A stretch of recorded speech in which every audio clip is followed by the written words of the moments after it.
Welcome, Wolves fans, to today's edition of Timberwolves Today, post-trade deadline edition. My name is Mark Fiers, and I'm your host, bringing you all of the Wolves news, hot takes, updates, rumors, deep dives, you name it. We have it here on Timberwolves Today on FanArch.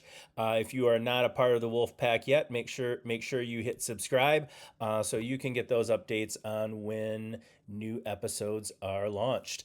We're gonna drop right in to the first topic. Obviously, the trade deadline has passed, and the Wolves did make a move. Thank God. It wasn't just unloading Mike Conley's salary. We did get Ao Dosunmu from the Chicago Bulls. Um, and so the little background here, like trying to figure out who did we get? What is Io's player profile? So we're going to learn a little bit more about him right now. First of all, let's just look at the trade. We traded Rob Dillingham, Leonard Miller, and 4 second-round picks for Dosunmu. We gave up 2 guys who were not getting rotational minutes for someone that becomes immediately either a starter or the 7th man off the bench. We did give up 4 second-round picks, which in all actuality probably doesn't matter. It does scare me a little bit considering Io's in the last year of his contract, and it's not guaranteed that he'll be back. I don't think Conley would have made the move unless he had planned to re-sign or extend the Sumo in the offseason. Again, the 4 second round picks probably not that big of a deal to give up, but they are bullets in the chamber that the Wolves are giving up in future drafts. And if we want to continue to develop this team, it has to be from the draft. And you'd hope that out of 4 second round picks, you could land one of them that could become a rotational guy, probably not a starter, but that's 7th, 8th, 9th man off the bench. So we'll see how that all plays out. But it makes us a legitimate contender. Right away, we're a better team with the Sunmo. We're better offensively. We're going to be better defensively. We're going to be more versatile. So I love the trade. I did mention him before as a possible person to bring in when it looked like Giannis wasn't that possibility. So love bringing him in. Let's look at his profile. He is a 6'4" guard, about 200 pounds, solid, well-built guy. He's 26, 4-year vet, played 4 years at the University of Illinois. If you are a Minnesota Gopher fan, you remember him from the Big Ten. Well, at that time, everybody was putting the hurt on the Gophers, but very solid player from the University of Illinois. He's from Chicago, played for the Bulls. He had this hometown kid. Now he's coming to Minnesota. He was the 8th pick in the second round of the 2021 draft, the 30th pick overall. So early second round pick. That's where honestly a lot of the 4-year Big Ten starters were going and major conference starters were going. The draft has tended to go for young 18, 19-year-old kids with huge upside, as opposed to the battle tested, if you will, 4-year starters in college. But he does bring that maturity. He brings that toughness. He brings that, mature build, even that developed physicality to his role. Over his career, he has averaged about 28 minutes a game. 11 points, 3 rebounds, 3 assists, just under a steal. Shot right around 50% from the field, 38% from 3-point land, and 79% free throw shooter. This year, he's averaging right around that 26, 28 minutes a game. 15 points, so he's gone up a little bit. 3 rebounds, 3 assists. Field goal percentage still around 50%, which is solid for a shooting guard. But the big key here, he's a 45% 3-point shooter for the year. I believe he's number 8 in the NBA. And he's up to an 86% free throw shooter. So he's someone that you can have on the court at the end of the game, knowing that he can make free throws at 86%. Last game, Against Toronto, I believe the Wolves are at just over 50%. So that's something we definitely need to improve on. Again, he has some of that maturity and, veteran ishness at 4 years. That's really odd to say. Um, but he can be on the court at the end of the game if they need him to be. Um, Once all the trade rumors kind of started to build up, and especially the Bulls were in a lot of early talks of that, just like the Wolves, we saw Jaden kind of step up his game over the last couple of weeks as his name was included in some of those trade rumors.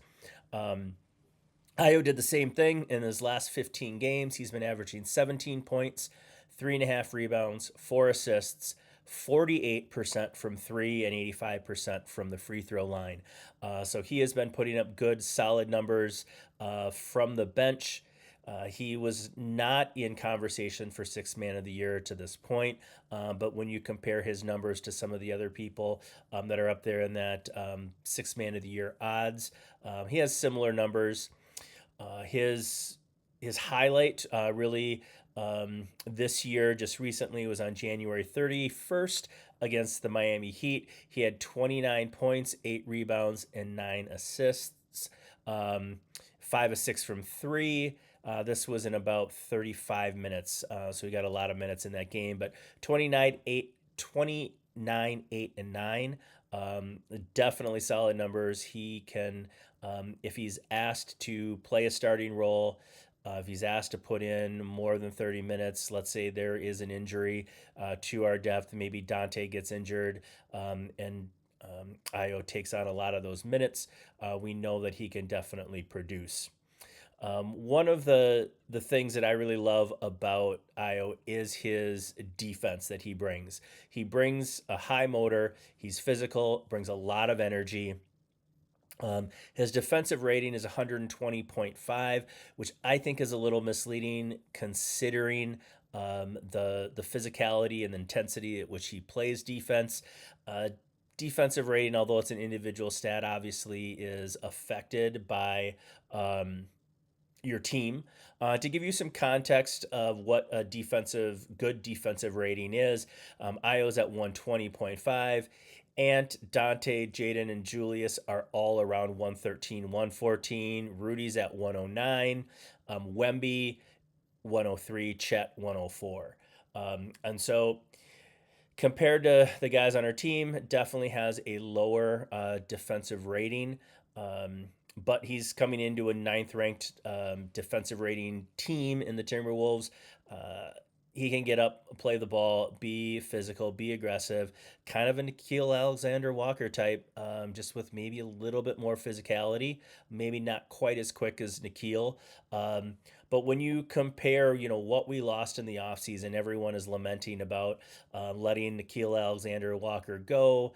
There's been talk, well, we brought back Joe Ingles and Mike Conley, and we couldn't afford, Nikhil. It essentially in the offseason came down to, do we keep Nikhil or Nas? And I think conventional wisdom, as it's playing out, Nas is having a great season. Sixth man of the year favorite right now. Keeping Nas was a smart decision. So when we look at it in full context, we're probably now replacing um, Nikhil with Io. If we re-sign Io, he is in the last year of his contract. He's making about, I think it's like 10, 12 million right now. My hope is that the plan is for Conley to re-sign him. I've seen reports that he'll probably ask in that 16 to 18 million a year range, which is right where Nikhil was. So, yes, a year removed, playing a year without Nikhil, but I think Io brings the same things that we loved about um, Nikhil. And if you go on to X, this is something that I love doing um, when there's a trade or something like that happens in any sport, is I'll go on, Twitter or X, and I'll type it in. I typed in Io DeSumo traded, and I got all these replies on Twitter from Chicago Bulls fans hating the trade. And I think that's a good sign for Wolves fans, right? He really does seem like he had that belovedness in Chicago as Nikhil did with us. Not that level, obviously, of Ant or Jaden or Nas, but Nikhil was well loved here. And it was sad to see him go. I think everyone wanted him to say. to stay, and we get that similar sense and feel from Chicago fans about Io. So he's on the team now. So it brings up that question of, what is the rotation going to look like now that he's here? My guess, especially, in the first few weeks here, the starting lineup is not going to change. You're going to have Dante still as the point guard. He's familiar with the system. He's played with these guys now for a year and a half. I think that Ayo needs some time to get into the rotation, to get to know, the players, the offense, and so I don't see Io stepping in. I mean, he is a shooting guard. He's not a point guard. He's not a true point guard. He could probably serve as that point guard, de facto point guard, like Dante has been doing, but he really is a shooting guard. What I love about his presence on this team is the the diversity and the versatility that he can bring. And so, if we need scoring, go back. His presence in the bench brings a lot more scoring. So we would be coming off the bench, the rotation, having Bones, Io, um, Clark, Nas, and then Berger as kind of our five position players on the bench.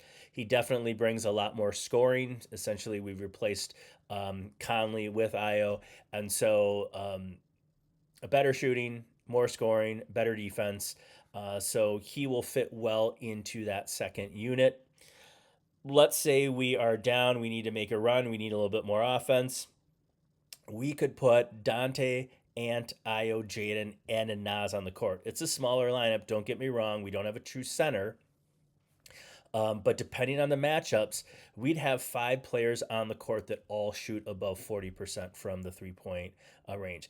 Nas actually for the season is like 39.5, but over the last 15 games, he's shooting at like 46%. So we have great shooters. We can put five guys on the court that can shoot the lights out, and they've been even hotter over the last 2 to 3 weeks. So if we want to go offense, we want to go shooting, we can do that. If we want to go defense, again, depending on the matchups, I think Dante is a plus average defender. Ant, Io plus defender, Jaden, and then Rudy. We have guys some versatility. We have four guys that can guard 1 through 3 easily. Jaden can guard the four depending on who that four is. So we can have a really strong defensive unit.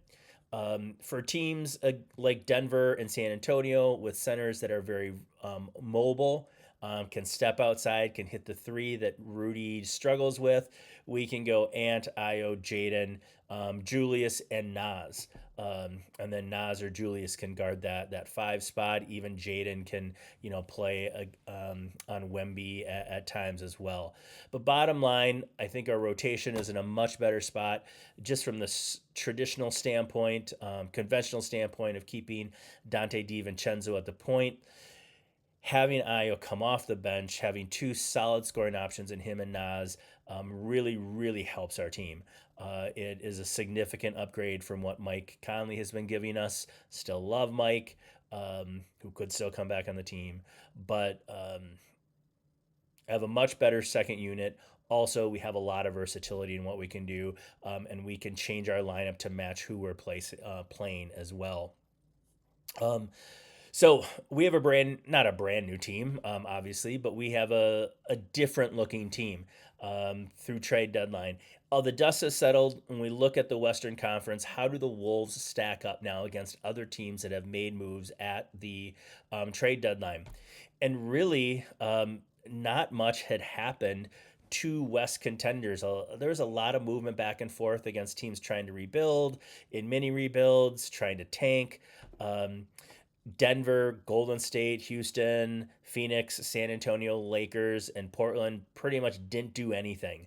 The only teams that made trades, the Kings, Grizzlies, Clippers, and OKC. The Clippers added Darius Garland. The Grizzlies gave up Jaren Jackson Jr., but they added Walter Clayton Jr., Kyle Anderson, Gorgeous Yang, Taylor Hendricks. Nothing you need to worry about. The Grizzlies are not competing this year. The Kings added DeAndre Hunter, doesn't move the needle at all. Really, the only thing that we need to look at is OKC. They added Mason Plumlee, who gives them some depth inside, maybe some fake toughness, if you will, inside. It's a body. He's there. He can do some positive things. He's got a high motor. He gives Rudy some trouble. And they added Jared McCain. Jared McCain has showed flashes here and there in the NBA, but he's a minor addition. He does not move the needle at all for OKC. So when I look at the Western Conference, the only team that got significantly or markedly better at the trade deadline was the Wolves. And so I think this puts them in great position from where they are now to move up into maybe that 2, 3, 4 range. I honestly wouldn't mind if the Wolves got to 4, and we would have to play OKC. If we win the first round, obviously in second round, I really don't want to have to get to like the 6th seed and then have to play San Antonio and then Denver and then OKC, and have to go through all 3 of them. So, really hoping we could. I mean, we're probably not going to get to 1, but 4 or 5. Um, I think kind of sets us up pretty well from a overall Western Conference playoff position. So I think we're set up really well. We made some good waves there. The last thing that I'm going to touch on today is just the roster spots. The Wolves do have to fill 2 roster spots, and so really their option right now, the best option, is to look at players who are essentially free agents. They're going to be released or been released. They're have contracts that have been bought out. So basically, we can add these people for vet minimum. Um, uh, some of the players for vet minimum. The people out there, Mike Conley is out there. I think it's obvious to Wolves fans. It's obvious to the Wolves players, especially Anthony Edwards has been vocal about it, that he wants Mike Conley back. DeMar DeRozan could be somebody that we could add in. Lonzo Ball, Chris Paul, and the other person that was a surprise wave was Cam Thomas. I think it makes a lot of sense for Mike Conley to come back. Um, DeMar DeRozan definitely can provide some scoring punch. I don't know if he wants that role to come in off the bench and be that offensive, spark plug. Alonzo doesn't do a whole lot. Might carve out 8-10 minutes. Chris Paul, obviously, still has a little bit of game left. Has that veteran leadership. I don't know if bringing him on would jinx us in terms of winning a championship. Would he fit in well to the culture of this team? That's tough to think about. Cam Thomas is very intriguing just because of his past history of being a high volume scorer, of going off for 40. So if you brought him on to the Wolves roster, and you had Io, Cam Thomas, and Nas as 3 bench scorers, we would probably have the best bench scoring situation in the entire league, honestly. And so, they're bantered about like maybe bringing Kyle Anderson back to us on a vet minimum from a contract buyout. Um, Obviously, Finch loves him. He's popular with the team. He'd bring that veteran presence, could step in and settle things down at times. My take on this and who they would bring is just go get the most talented player you can and then just figure out the rest. Figure out the rotation, figure out what your deficiencies are by adding them, but go out and get the most talented player you can and let the chips fall where they may. So, that's what I got for today. It will be very interesting to see the Wolves in their next game, to see if Io plays. Excited. I'm excited for the new Wolves, and we'll catch you back here soon. Thanks for joining. Make sure you hit subscribe, and have a great weekend.